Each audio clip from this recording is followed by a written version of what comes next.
Hello दोस्तों, मेरा नाम विक्रांत जोशी है और आज मैं आपको इंडिया के पीएसयूज़ के बारे में जानकारी दूंगा। भारत की पीएसयूज़ के बारे में बहुत से लोग अभी भी नहीं जानते हैं या अनभिज्ञ हैं या थोड़ी सी जानकारी है। उनकी जानकारी बढ़ाने के लिए यह वीडियो लाभदायक सिद्ध हो सकता है। भारत की पीएसयूज़ में उन कंपनियों को डाला जाता है जिसमें भारत सरकार के मैक्सिमम मेजॉरिटी शेयर होते हैं, भारत सरकार के या उसके किसी राज्य सरकार के या यूनियन टेरिटरी के किसी भी सरकार के।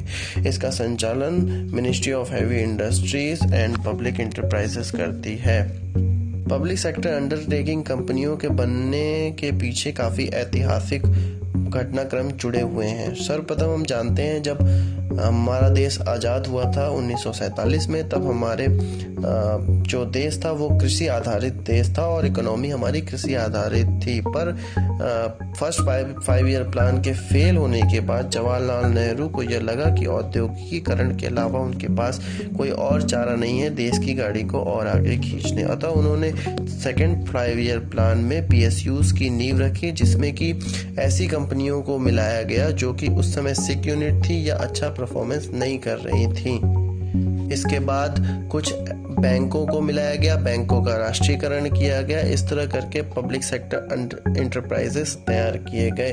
1957 तक सिक यूनिटों को मिलाकर इस तरह की 9 कंपनियों का नींव डाली जा चुकी थी, जिन्हें नवरत्ना कहते थे। जो यह शब्द जो कि अकबर के दरबार के नवरत्नों से लिया गया था। उस समय की अच्छी कंपनियां, अच्छी 9 कंपनियों को चुनकर उन्हें नवरत्ना का दर्जा दिया गया था। उसके बाद कंपनियों का और क्रमिक विकास होता गया और भी कंपनियां पीएसयूज़ में जुड़ती गई और 2010 में महारत्ना और मिनी रत्ना कैटेगरी का भी स्टार्ट किया गया। इस तरह पीएसयूज़ की 3 कैटेगरी बन गई, महारत्ना, नवरत्ना और मिनी रत्ना, जो कि आज भी चल रही है। तो ये महारत्ना, नवरत्ना और मिनी रत्ना क्या भला है? इसके लिए क्या एलिजिबिलिटी होनी चाहिए? इसके क्या फ़ायदे हैं? उस पर्टिकुलर कंपनी को क्या फ़ायदे हैं? और इस तरह की हमने कैटेगरी क्यों बनाई? इसका जवाब आगे मिलेगा आपको। कोई भी ऐसी कंपनी जो महारत्ना होती है उसको 1000 करोड़ से लेके 5000 करोड़ तक किसी प्रोजेक्ट में इन्वेस्ट करने के लिए खुली छूट होती है। उसके लिए किसी परमिशन की आवश्यकता नहीं होती सरकार की। वो यूनिट खुद ही, वो एंटरप्राइज खुद ही अपना डिसीजन ले सकता है। तो ये फ़ायदा है महारत्ना कंपनी बनने का। इसके लिए क्या एलिजिबिलिटी होती है ये भी मैं बता देता हूँ। कंपनी को महारत्ना बनने के लिए लगातार 3 साल तक 2500 करोड़ का प्रॉफिट दिखाना पड़ता है, या 3 साल तक 10,000 करोड़ का एनुअल अपना नेट वर्थ दिखाना पड़ता है, या 3 साल तक 20,000 करोड़ का टर्नओवर दिखाना पड़ता है। तब कोई कंपनी महारत्ना कंपनी का स्टेटस पा जाती है और उसको 1000 से लेके 5000 करोड़ तक इन्वेस्ट किसी प्रोजेक्ट में करने में किसी का कंसेक्वेंस लेने की जरूरत नहीं पड़ती है।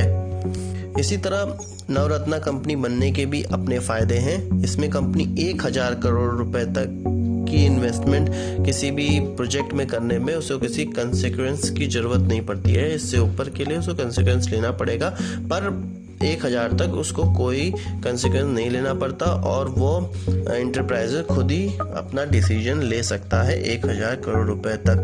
इसको नवरत्ना स्टेटस पाने के लिए जो एलिजिबिलिटी होती है वो है, एंटरप्राइजेस को 100 में से 60 नंबर लाने होते हैं इन 6 पैरामीटर्स में। पहला पैरामीटर है net profit, net worth, total man power cost, total cost of production, cost of service, profit before depreciation and interest and taxes. तो इसमें स्कोर उनको लाना होता है 100 में से 60। अब मिनी रत्ना बनने के भी अपने फायदे हैं। मिनी रत्ना को भी 2 कैटेगरियों में बांट दिया गया है, एक कैटेगरी 1 और दूसरी कैटेगरी 2। कैटेगरी 1 के ये फायदे हैं कि कंपनी 500 करोड़ रुपए तक का इन्वेस्टमेंट किसी भी प्रोजेक्ट में कर सकती है और यह उसका सेल्फ डिसीजन होगा, वो अपने डिसीजन पे कर सकती है, किसी से कोई कंसिक्वेंस लेने की जरूरत नहीं पड़ेगी। मिनी रत्ना कैटेगरी 1 कंपनी बनने के लिए किसी कंपनी को कंटिन्यूअसली 3 साल तक नेट प्रॉफिट गेन करना होता है, या उसे 3 साल में से किसी एक साल में 30 करोड़ रुपए का नेट प्रॉफिट गेन करना पड़ता है, तब उसको मिनी रत्ना कैटेगरी 1 का दर्जा प्राप्त हो जाता है।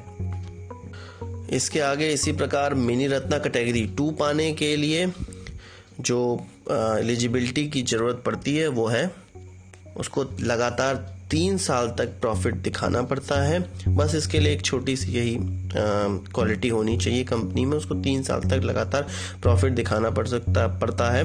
और इसका दर्जा पाने, कैटेगरी 2 का दर्जा पाने के लिए उसे यह फायदा है कि 300 करोड़ रुपए का इन्वेस्टमेंट करने के लिए किसी प्रोजेक्ट में उसे किसी कॉन्सिक्वेंस लेने की जरूरत नहीं पड़ती और वो खुद ही इसका निर्णय ले सकता है।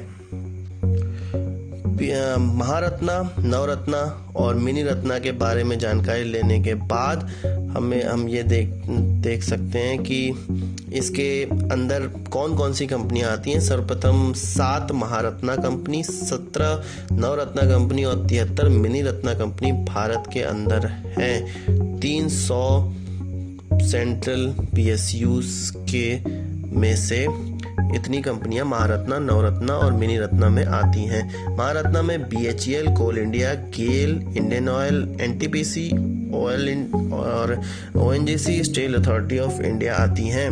वहीं नवरत्ना के लिस्ट में Bharat electronics, Bharat petroleum, container India और engineers India, Hindustan aeronautic, Hindustan petroleum, Mahanagar telephone Nigam आदि आती हैं।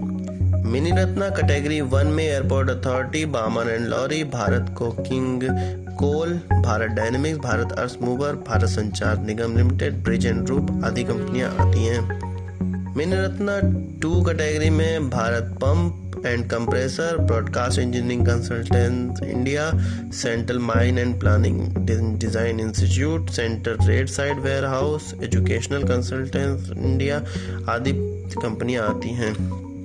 तो ये था पूरा ब्यौरा PSU का। मुझे लगता है आपको ये वीडियो पसंद आया होगा और इस तरह की आगे वीडियो मैं और बनाता रहूं। इसके लिए प्लीज़ सब्सक्राइब करें, कमेंट करें। आपका कोई प्रश्न हो तो मैं उसका जवाब देने की कोशिश करूंगा। वीडियो देखने के लिए धन्यवाद।